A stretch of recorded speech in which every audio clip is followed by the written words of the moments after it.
no se ha terminado de pagar, quedan bastantes miles de euros por pagar estos salones y estamos haciendo obras. Es una pena, un salón como este casi que no se puede utilizar y bueno, para que veáis un poco la situación. Quiero empezar un poquito pues, recordando, ¿no? Cuando llegué a esta parroquia nos encontramos con la deuda de estos salones y con una parroquia necesitada, un templo necesitado de atención, de mucha atención. Y la verdad es que llegué en plena pandemia y la situación era complicada. Y luego, sin embargo, Dios pues, ha ido encargando de hacer las cosas, ¿no? Porque entre los regalos que Dios me pone en esta iglesia es a Fernando de Tobar, lo tengo a mi derecha, que ya lo conocía de La Palma y empezó aquí a trabajar muy lentamente en silencio, empezó a trabajar y luego pues muchas más realidades, ¿no? Gente que se ha jubilado, que estáis por ahí echando un montón de horas, ¿verdad Paco? ¿Verdad Enrique? ¿Verdad Charo? ¿Verdad cuánta gente? Que estáis aquí echando horas y horas gratuitamente por amor al Señor? Y es gracias a vosotros, ¿no? Que estamos haciendo tantas cosas en esta parroquia, ¿no?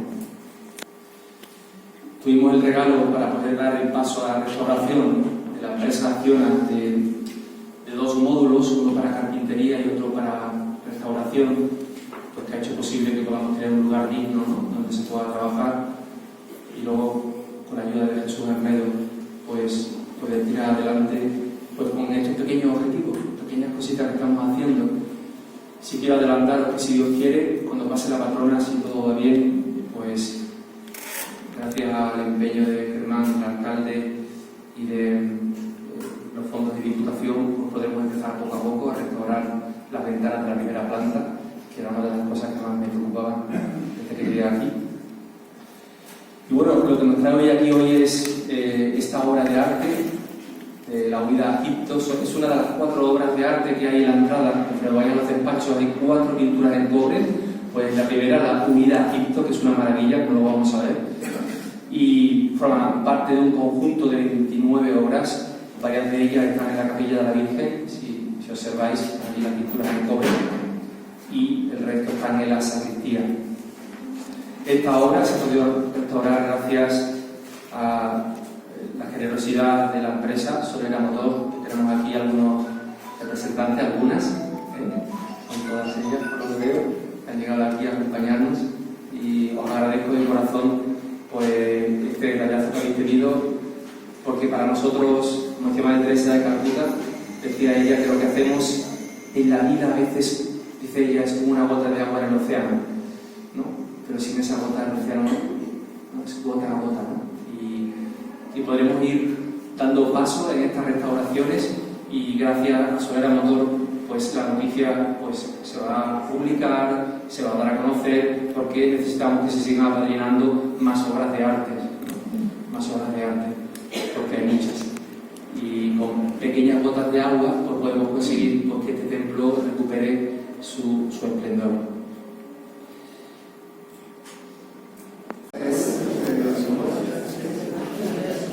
Y ahora explicar un poco la restauración de lo que fue esta edición, ¿no? Pero también quería, antes de todo, agradecer a don Antonio de alguna manera porque me abrió las puertas del arte también. Yo estaba deseando contribuir con restauraciones acá de manera voluntaria al principio y bueno, me permitió con muchísima confianza empezar a hacer algunas restauraciones y también algunos proyectos de restauración de mayor envergadura, por ejemplo el ábside, el retablo de los Benavides, etcétera, ¿no? Estudios y tal. Y luego también logramos hacer con la Universidad de Sevilla algunos contactos para que ellos se llevaran algunas piezas a la universidad y pudieran también ayudarnos en esta empresa de recuperar. Y quería agradecer, obviamente, a Solera Motor porque nos financió, nos ayudó por esta obra con el dinero, ¿no? Con el apoyo económico, por lo cual pudimos equipar el taller. Como dijo don Antonio, él nos dispuso un espacio muy adecuado allí para hacer restauraciones, pero también teníamos que equiparlo con solventes específicos y una serie de materiales propios de la restauración. Los restauradores utilizamos químicos y productos que son bastante específicos, que son bastante costosos, ¿no? Entonces, gracias a esa primera ayuda, hemos podido equipar parte del taller, ¿no? Bueno, esta es la ficha, por decirlo de manera, la ficha técnica de la obra, ¿no? Está bastante incompleta, es mucho más extensa, pero bueno, es un resumen para no... El título es la huida de Egipto. Yo he puesto ahí autor de escuela flamenca, es por poner algo, no se sabe quién es exactamente el autor, es anónimo, colabora, ¿no? Pero en las restauraciones que ya se han hecho de algunas otras, hemos podido darnos cuenta de que hay relaciones entre unas y otras por la manera de trabajar, por lo cual, cuando tengamos un estudio más completo de todas, podemos ir asociando autorías por asuntos materiales, es decir, por las formas que están ejecutadas, los materiales que utilizaron, etcétera, la técnica, los materiales. Esta es una obra que hemos datado como transición del siglo XVII al XVIII, y ya luego lo explicaré por qué, ¿no? Porque hay una serie de datos que nos permiten hacer esa... Entonces quiero adelantar algo, ¿no? Algo interesante que va a ser al final de la exposición, después que hable de la restauración, pero que a mí me apasiona siempre que hago una restauración. A mí me gusta saber la historia de las cosas y el significado de lo que estoy tocando, ¿no? ¿Qué me dice ese cuadro? ¿Qué me dice esa obra de arte? ¿No? Hemos perdido en estos tiempos, desde un tiempo bastante para acá, la capacidad de leer la iconografía, la pintura. A veces estamos delante de una obra de arte y nos quedamos admirados de la destreza del pintor, de la figura, tal. Podemos llegar a la conclusión, sí, la huida de Egipto, pero luego ese cuadro, y este en particular, esconde una historia preciosa que ya la tocaremos al final y lo voy a dejar con la intriga. No hagas spoiler. Sí, exactamente. Bueno, empecemos ahora a verla desde el punto de vista como el restaurador. Así llegó al taller, así la empecé a ver. Es una pintura sobre cobre. El cobre se usaba porque, vamos a ver, el cobre se empezó a usar mucho en la pintura flamenca por una razón, por varias razones, pero una fundamental era que el pintor lograba tener una superficie lisa para poder pintar con detalle, ¿no? Porque son pinturas de pequeño formato y requieren una pincelada precisa, ¿no? Esa fue una de las razones. La segunda razón era porque era un soporte sólido, es decir, no era como una tela que se deteriora ni como una tabla que se mueve, expande o contrae y producía muchas fisuras, ¿no? El que no conozca una tabla, cuando ve una pintura sobre tabla y la ve por detrás, verá que hay una estructura complejísima que es para compensar todos esos movimientos que hacían los pintores de aquellos tiempos, ¿no? En cambio, el cobre, a cierta dimensión, admite una cierta estabilidad, ¿no? Y por eso se usaba el cobre. Y la última era porque era bastante económicamente rentable. Pintar sobre cobre implicaba pues, poder acumular muchas pinturas una sobre otra en cajones, embarcarlas a las Indias o donde fuera y no causarles daño, ¿no?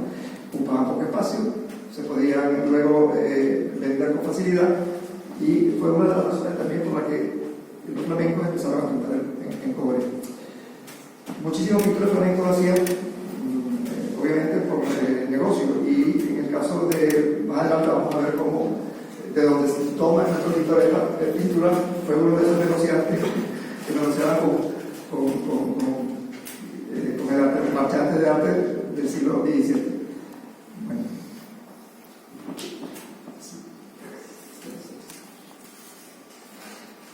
Este es el cobre por detrás. Esta es la pieza de cobre por detrás. Esta pieza es bastante particular porque no tiene por los bordes claveteado.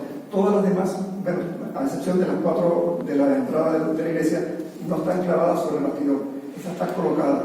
Con lo cual nos dice que el marco que le colocaron es el original, no lo han cambiado, porque antiguamente no se claveteaba las pinturas de cobre, se claveteaba por alrededor para fijarla a un bastidor y luego un marco. Entonces, estas 4 no tienen esa particularidad. está montada sobre su marco antiguo, ya veremos el marco más adelante de qué época es, y bueno, y vemos que por detrás está relativamente en buen estado. Es una de las razones por las que se quitaba el cobre, porque el cobre se mantiene bien en el tiempo, siempre y cuando tenga una pátina protectora, y en este caso el cobre mantiene eso. Eso no se lo hemos quitado, si le pudiéramos dar la vuelta lo veríamos limpio, pulido, pero con su pátina original. Bueno.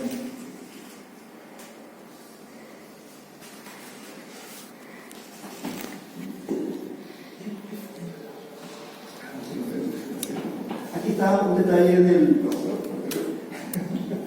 Aquí está un detalle del marco, ¿no? El marco es una pieza bastante curiosa y muy bonita, a mí me parece muy buena. Está hecha en madera tallada, en marmorífera, luego es hecho en Europa. Digo porque hecho en Europa porque en América son marcos muy parecidos y casi iguales, pero normalmente son de frondosas, no de coníferas, ¿no? Porque allí coníferas no hay, son casi todas de madera frondosa. Esta es una conífera, luego es un marco de por aquí, ¿no? Segunda cuestión sobre este marco. Yo pedí la opinión de expertos, no es mi especialidad, no me dedico a eso, pero me gusta pedir opinión.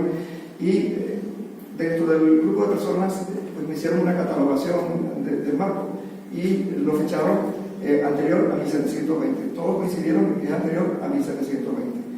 Lo que significa que si este marco es original, el único que se reconoce toda la obra, nuestra obra tiene que ser de ese periodo de transición que puse al principio, 1670, 1680, 1710 a lo sumo, ¿no? Porque mientras se comerciaba con ella, llegaba al sitio y tal, luego se colocaba en el marco, en fin, va pasando los años. Entonces, es una manera de adaptar la obra.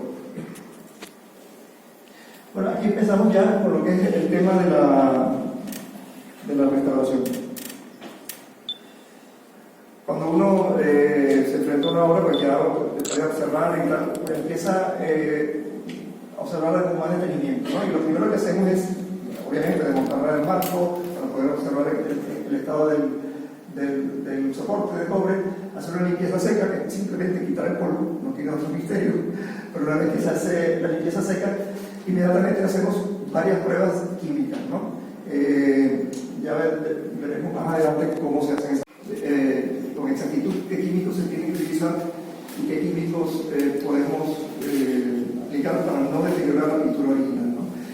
Se hace normalmente, en este caso lo hicimos en 3 fases. ¿Por qué en 3 fases? Porque la primera era eliminar la capa de túnel que le habían aplicado.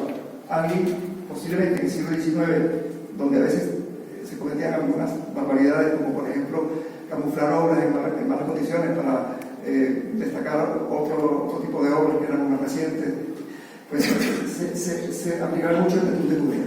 Y a estas todas tienen betún de Judea, ¿no? Y era un betún de Judea bastante ya envejecido, bastante antiguo, por lo tanto, bastante difícil de remover. El betún de Judea es una mezcla de aceite de linaza con pigmentos y una cantidad X de cera de abeja, ¿no? Y eso lo aplicaban pues, para disimular todos los daños que tenía la obra, y entonces empezaban a ocultarse y con el tiempo se empiezan a oxidar y a ponerse negros, ¿no? Entonces, para esa limpieza, esa primera fase, utilizamos una fórmula que era unos tensoactivos saponificados. Suena complicado, pero es sencillo. Un tensoactivo es un químico que actúa de manera superficial, saponificado para que sea de manera superficial y no pase por las grietas a la capa de abajo, ¿no? Entonces, al aplicar el tensoactivo saponificado, íbamos removiendo toda los primeros betunes, breas, etc., ¿no? Aquí se ven las pruebas con tensoactivo. Arriba se abre la primera ventana de la prueba, resultó bien la fórmula. Abajo se hace otra segunda prueba con la misma fórmula de arriba y una distinta para comprobar la posibilidad de utilizar de otra manera, ¿no? Pero al final utilizamos este tensoactivo saponificado. Eso es esta fase. Luego, vamos a ver, aquí hay una cosa que los restauradores llamamos el triángulo de solubilidad. Ahí todos los solventes tienen una característica, ¿no? Tienen unas fuerzas polares, fuerzas del polo, enlaces de hidrógeno, etc., ¿no? Entonces, cuando utilizamos los solventes y los mezclamos, pues ellos actúan de distintas maneras, ¿no? Dependiendo de la construcción, actúan de una manera o de otra. Uno sirve para poner el solvente rápidamente, para que no actúe durante mucho tiempo, otro sirve para remover lo que queremos quitar, ¿no? En fin. ¿Por qué el triángulo? Porque en el triángulo ya, esto es por experiencia de muchos restauradores, pues se han ido ubicando zonas donde actúan solventes, ¿no? Y la nuestra era la zona, ahí lo dice FD, la del medio, ¿no? Que corresponde a ceras envejecidas, betumen, como les dije, aceites, resinas naturales y óleos envejecidos. ¿Por qué hicimos esa prueba? Una vez que quitamos los betumes, nos vamos ahora a hacer otra limpieza adicional sobre la parte limpia, entre comillas, donde ya hemos quitado los betumes.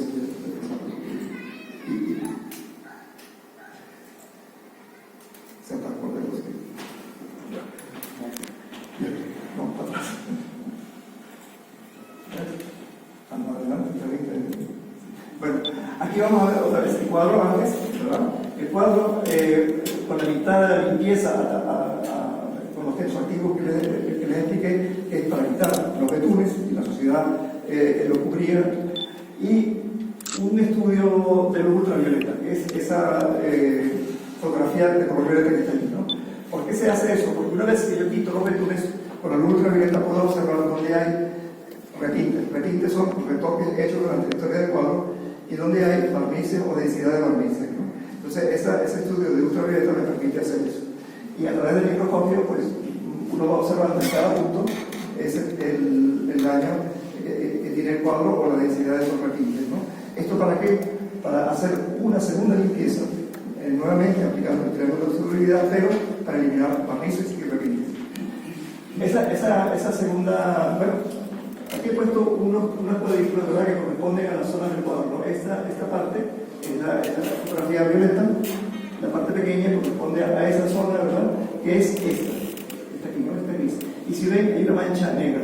Todas las manchas negras que vemos en la fotografía violeta son retintes o barnices oxidados. Entonces había que removerlo.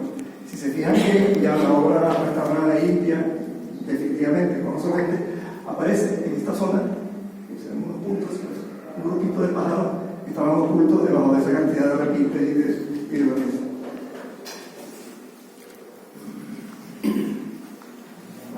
Bueno, esto es, pasando ya al tema de la restauración, bueno, después que se restaura el cuadro se aplican barnices y tal, pero pasando un poco por la restauración, quiero hacer una comparativa del antes y el después por fases, ¿no? Entonces también durante la restauración no le daba importancia al marco porque quería centrarme en la obra, pero también el marco se pone a otro lado y ahí lo irán viendo, ¿no?, a medida que vayamos avanzando.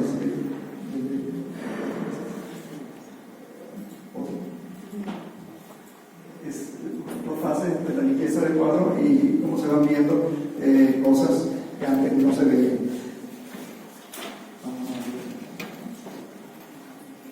Bueno, aquí está el cuadro de nuevo, un poco para recalcar el antes y el después, el antes de la obra y el después. El antes y el después.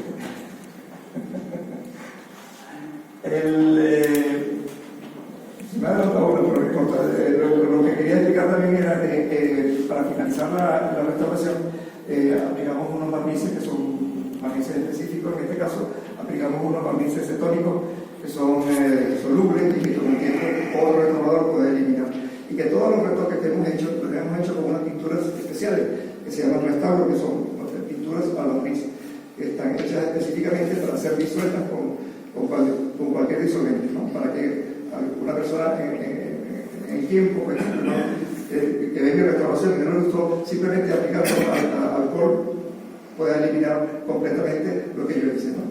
Y no tenga que pasar por el calvario de pruebas y de complicaciones, microscopio, luz ultravioleta, etcétera, etcétera, que no tienen que pasar para poder limpiar esto.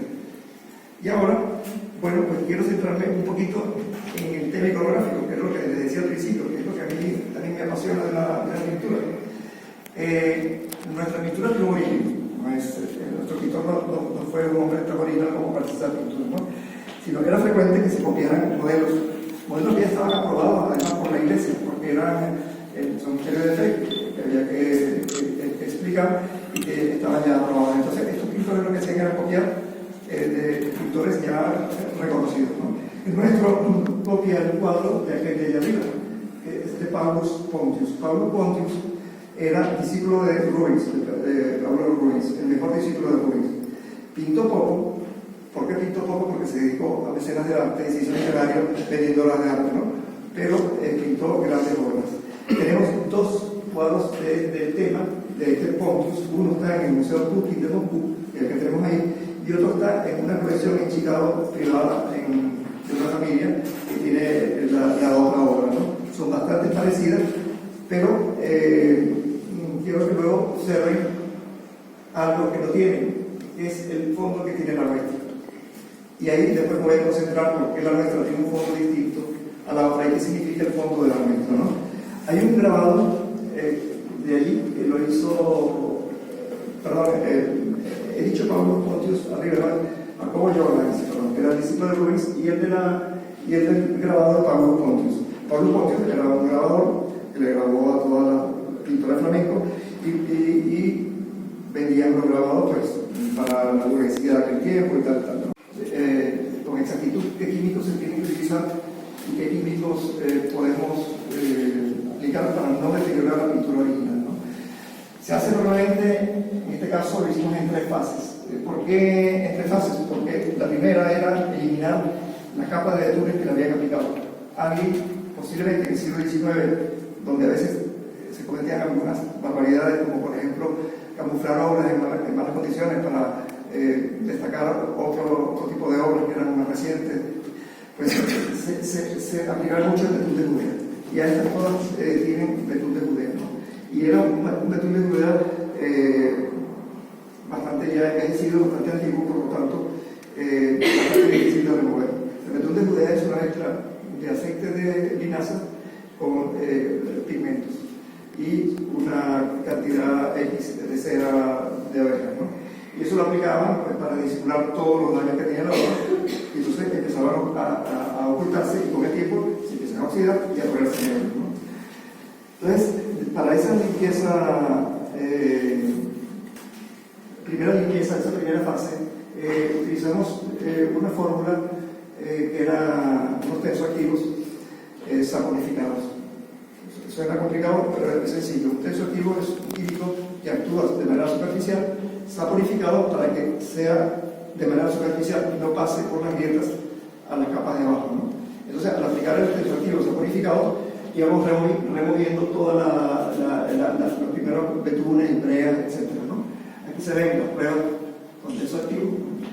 Arriba la primera se abre la primera ventana de la prueba, resultó bien la fórmula. Abajo se hace otra segunda prueba con la misma fórmula de arriba y una distinta para comprobar la posibilidad de utilizar de otra manera, ¿no? Pero al final utilizamos este tensoactivo saponificado. Eso es esta fase. Luego, vamos a ver, aquí hay una cosa que los restauradores llamamos el triángulo de solubilidad. Ahí todos los solventes tienen una característica, ¿no? Tienen una fuerza polar, fuerza del polo, enlaces de hidrógeno, etc., ¿no? Entonces, cuando utilizamos los solventes y los mezclamos, pues ellos actúan de distinta manera, ¿no? Dependiendo de la proporción, actúan de una manera o de otra. Uno sirve para poner el solvente rápidamente, para que no actúe durante mucho tiempo, otro sirve para remover lo que queremos quitar, ¿no? En fin. ¿Por qué el triángulo? Porque en el triángulo ya, esto es por experiencia de muchos restauradores, pues se han ido ubicando zonas donde actúan solventes, ¿no? Y la nuestra era la zona, ahí lo dice la del medio, ¿no? Que corresponde a ceras envejecidas, betunes, como les dije, aceites, resinas naturales y óleos envejecidos. ¿Por qué hicimos esa prueba? Una vez que quitamos los betunes, nos nos vamos ahora a hacer otra limpieza adicional sobre la parte limpia, entre comillas, donde ya hemos quitado su defensa.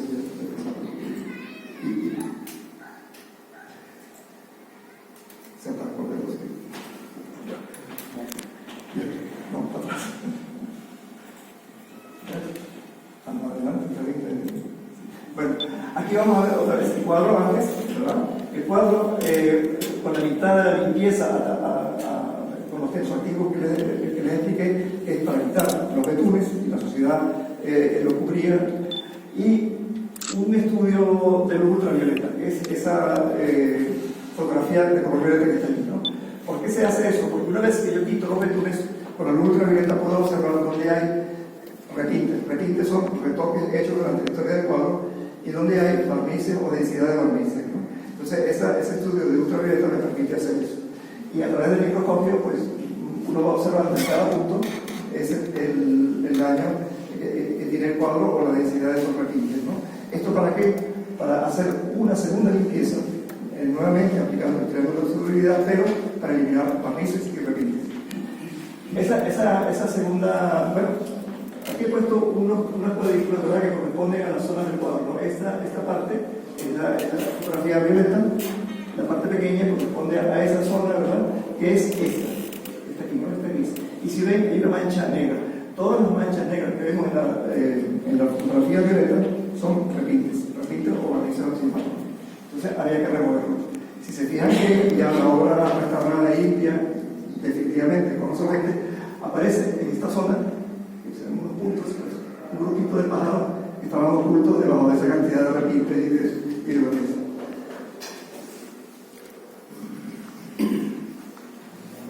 Bueno, esto es, pasando ya al tema de la restauración, bueno, después que se restaura el cuadro se aplican barnices y tal, pero pasando un poco el cuadro de la restauración, quiero hacer una comparativa del antes y el después por fases, ¿no? Entonces también durante la restauración no le daba importancia al marco porque quería centrarme en la obra, pero también el marco se pone tapado y ahí lo irán viendo, ¿no?, a medida que vayamos avanzando.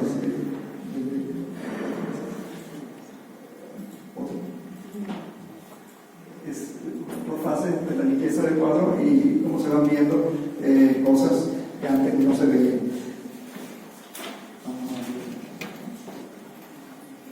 Bueno, aquí está el cuadro de nuevo, un poco para recalcar el antes y el después, el antes de la obra y el después. El antes y el después.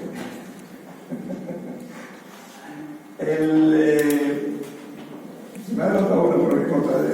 Lo que quería explicar también era que para finalizar la restauración aplicamos unos barnices que son barnices específicos. En este caso aplicamos unos barnices cetónicos que son solubles y que con el tiempo otro restaurador puede eliminar.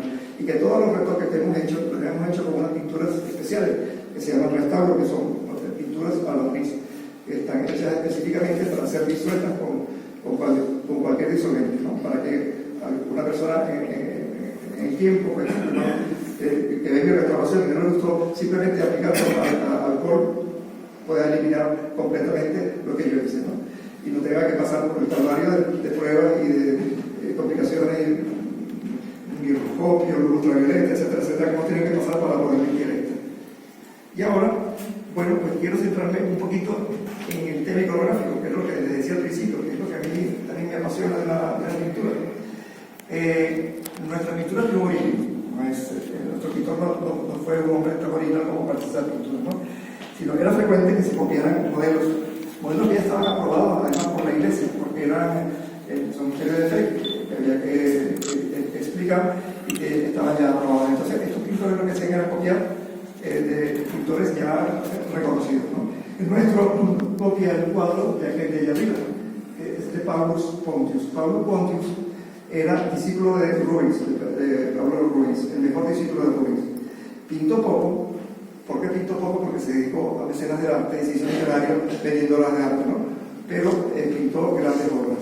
Tenemos dos cuadros del tema de este Pontius. Uno está en el Museo Putin de Moscú, el que tenemos ahí, y otro está en una colección en Chicago privada de una familia que tiene la otra obra, ¿no? Son bastante parecidas, pero quiero que luego observen algo que no tienen, que es el fondo que tiene la nuestra. Y ahí después me voy a concentrar porque la nuestra tiene un fondo distinto a la otra y qué significa el fondo de la nuestra, ¿no? Hay un grabado de allí que lo hizo, he dicho Pablo Pontius arriba, Jacobo Jordanes, que era el discípulo de Rubens, y el del grabado de Pablo Pontius. Pablo Pontius era un grabador que le grabó a toda la pintura flamenco y vendían los grabados pues, para la burguesía de aquel tiempo y tal, ¿no? Y es lo que llamaban el milagro del campo de trigo, que está ocurriendo al final, la lluvia de piedras que traen los cuervos, y les explicaré cada cosa. Y luego estos tres niños, ¿no? Estos tres niños representan supuestamente a parientes del niño Jesús que huyeron con él, sus primos, supuestamente, ¿no? Que huyeron con él durante la vida de Egipto, ¿no? Y según el Evangelio de este apócrifo, se habla de que el primero era Santiago. Esos son, ya les digo, leyendas, ¿no? Pero es bonito también leer el significado de estas cosas, porque en otro tiempo, hace 200, 300 años, la gente lo veía y lo entendía. ¿Y por qué lo entendía? Porque estaban acostumbrados a escuchar hasta canciones sobre eso, o romances, o escritos y tal, ¿no? Y les voy a leer un romance que se llama Romance de la Huida de Egipto. Esto es una tradición oral que fue pasando de boca en boca y que tiene un origen bastante antiguo. En España, por lo menos en Sevilla, ya en 1645 se conoce de este romance de la Huida de Egipto, ¿no? Y está inspirado en el apócrifo, y es un canto de lo que la Virgen iba narrando a medida que iba por el camino hacia la Huida de Egipto, ¿no? Es muy largo, solamente voy a leer las dos cosas a las que se refieren estas dos fotografías para que lo entendamos, ¿no? En el primer canto habla que había un labrador en el campo, ¿no? Allá al fondo, y que la Virgen le pregunta, y lo leo, me quito la gafa porque yo leo sin gafas. Y yendo adelante con un labrador se encuentra, le pregunta a la señora, labrador, ¿qué es lo que siembras? Aquí estoy, señora, sembrando estas piedras. Pues si piedras siembras, piedras se te vuelven. Eso fue el castigo que Dios le mandó por ser mal hablado a aquel labrador. Y eso es lo que representan los cuervos. Más adelante explica que un grupo de cuervos vino y lanzó piedras, ¿no? Sobre el campo de ese primer labrador. Pero continuó la Virgen el camino y yendo más adelante, dice la estrofa, estoy hablando de que ya es un segundo verso. El primero lo he resumido bastante, un segundo verso donde explica lo que es la leyenda del campo de trigo, ¿no? Yendo más adelante, otro labrador se encuentra. Esta leyenda, como una tradición, y coloca su árbol negro. En todas las huidas de Egipto, en todas, coincide ese árbol en medio, partiendo el cuadro, como en dos, partiendo la historia como en dos partes, ¿no? Es un niño, Jesús en la cruz, y luego ya Jesús resucitado. Esto es simplemente una